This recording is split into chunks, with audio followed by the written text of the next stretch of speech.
Bill O'Reilly here, Wednesday, March 4th, 2020. You are listening to the O'Reilly Update. Here's what's happening today in America. Joe Biden, the big winner on Super Tuesday. The Trump campaign sues the Washington Post for defamation. Twitter urges all employees to work from home because of the coronavirus. New study shows most children now experience eco-anxiety over climate change. Also ahead, what the heck happened on Super Tuesday? We'll take you behind the scenes. But first, the facts. Joe Biden and Bernie Sanders came out on top in yesterday's Democratic primaries. The former VP taking states in the South and New England, while Sanders expanded his delegate count out west, clinching the night's biggest prize, California.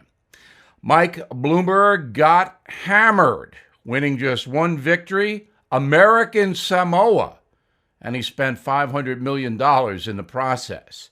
Elizabeth Warren is done. Mr. Biden currently leads the total delegate count for the nomination, followed by Bernie. President Trump calling Mayor Mike the biggest loser of the night, saying the billionaire poured millions of dollars down the drain for nothing. The president is correct. More analysis in just a few moments. The Trump campaign suing the Washington Post for libel and defamation. The lawsuit claims the newspaper intentionally published misleading articles about the president's relationship with Russia. White House attorneys say the Post knew the stories were false, but printed them anyway to damage Donald Trump.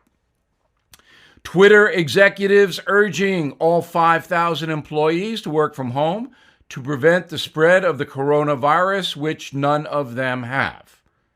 The Human Resources Department announcing the decision, of course, on Twitter, telling workers to plan for, quote, remote participation until further notice. The coronavirus has killed at least 9 people in the USA, 90,000 cases worldwide. A new study says some children experience eco-anxiety. The paper out of Britain reveals 80% of people between the ages of 8 and 16 say climate change causes extreme frustration and depression. 1 in 5 experience recurring nightmares about the possibility of being destroyed in less than 10 years. Paging Congressman Cortez, you got to get on this. Next, the message. Very bad news for Mayor Mike. Right back. It is shocking that your home can be easily stolen. That's a lesson Deborah learned when thieves found her home's title online, forged it, and then took ownership. In an instant, thieves legally owned Deborah's home, and actually, she got evicted and spent a fortune in legal fees trying to get her house back. The FBI calls home title fraud one of the fastest growing crimes.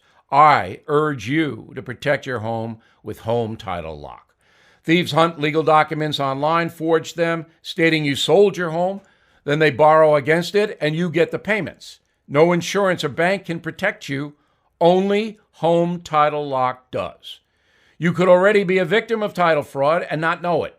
So please register your home at HomeTitleLock.com and enter BILL, B-I-L-L, for 1 month of free protection. That's BILL for 1 month free at HomeTitleLock.com. Time now for the O'Reilly Update message of the day, an honest look at the Super Tuesday vote. As Joe Biden says, here's the deal. The former vice president is the big winner. I predicted he might take Texas, and he did, despite all the polls saying he would lose the Lone Star State. And that brings us to a very good point. Don't believe the polls. Most of them are fraudulent. Anyway, back to Biden. Big winner. He is ahead in the delegate count, as we reported. He has the establishment behind him. I'll get into that more tomorrow. But he's still a little befuddled on the trail. So it comes down to whether Joe Biden can make it till Milwaukee in July. He now is the favorite to win the Democratic nomination after yesterday's vote. Bernie put on a good show in Vermont, a state, of course, he took because it's where he lives. But he knows that if it wasn't for California, he'd be out of the race. So Sanders got pounded in the South, up in New England. I mean, he loses Massachusetts. So Sanders is on the downside. And the reason is because the establishment media and the Democratic establishment, people like John Podesta, they don't want Bernie Sanders. They know that President Trump would beat him. So Sanders is in it till the end. He's not going to quit, but his stock really got hammered yesterday. Talk about the coronavirus bringing stuff down. Bernie did not do well on Super Tuesday, no matter what the liberal media might tell you. Senator Elizabeth Warren lost her home state of Massachusetts and lost every other state, didn't compete. She is done. All right, she's got a little money, but it's just a matter of when, not if, she'll be out of there, and that's good. Elizabeth Warren is a nasty woman. She is a due process denier. She should move from Cambridge, Massachusetts to Salem. And she single-handedly destroyed Mayor Mike, who got beaten up last night big time. You remember in the first debate that Warren just looked at Mike Bloomberg and killed him with all kinds of accusations. And Bloomberg didn't have any comeback. He looked very weak. Now that is the key. If you are running for president, you cannot afford to look weak. So Elizabeth Warren, she's not going to be a factor going forward, but she destroyed Mayor Mike, who must be sitting there going, what did I get myself into? So he's going to drop out. He can't. He didn't compete anywhere. And the perception of him is that he's trying to buy the election, which is true. He doesn't have much to give. He doesn't have much to give. So Mike Bloomberg's got to be very, very disappointed. He is the big loser because a lot of people felt he would compete on Super Tuesday. He did not. Now, tomorrow I'm going to tell you about the corporate media and why they are now going to coalesce behind Joe Biden, which means a lot. But you could see it early this morning on the network and cable news programs. So Biden's going to get a big boost. I'm Bill O'Reilly, and I approve that message by actually writing it. For more honest analysis, please go to BillO'Reilly.com. In a moment, something you might not know. Today's rates are near historic lows. Before now, you'd have to go back to 2012 to see anything lower, which brings me to a very important point. At no time in modern economic memory have mortgage rates been able to move significantly lower than they are right now. This is it. So there's no need to wait any longer. Please call my friends at American Financing right now. Start on your mortgage refinance. Be one step closer to hundreds, maybe even $1,000 in monthly savings, all without starting your term over again.